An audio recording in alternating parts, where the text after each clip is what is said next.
Okay, enter, delete, update. Now, how about clear?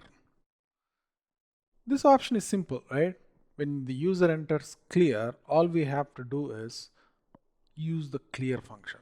It's really simple.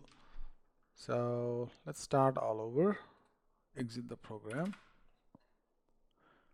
Choice number 5 is clear grades. And how do we program it? If int of choice equals 5, then all we have to do is grades dot clear. Simple. Let's try that. Enter grades. Okay, 3.0, 2.0, 1.0. Just 3 grades. And we want to clear the grades, use option number 5. 5. Okay, looks like it has cleared the grades. Now let's list option number 2. 2.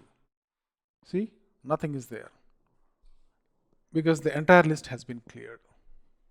So next option is to calculate the average. How do you calculate the average? Well, we have already done that previously, right? Sum up all of the numbers in the list divided by the length of the list. Let's provide that option as well.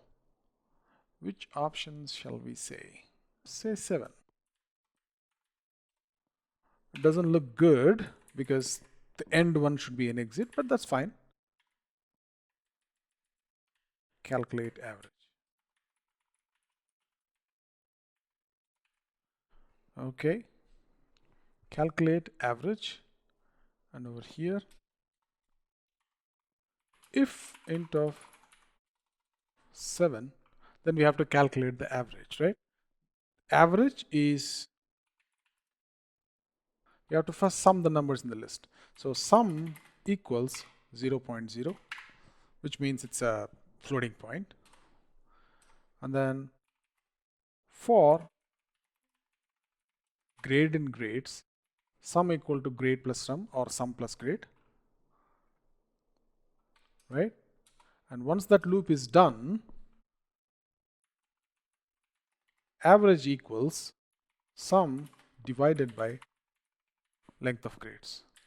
And all you have to do is print average equals average. Simple enough, isn't it? So this is something that we have already seen.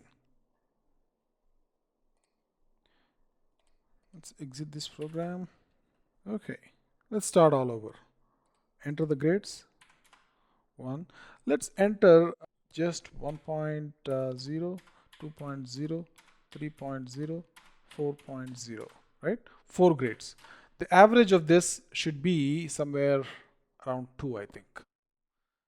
Calculate the average. 7. 2.5. Okay, we can try it. 4 plus 3, 7. 7 plus 2, 9. 9 plus 1, 10. 10 by 4 is 2.5. That's correct. So the average grade is 2.5.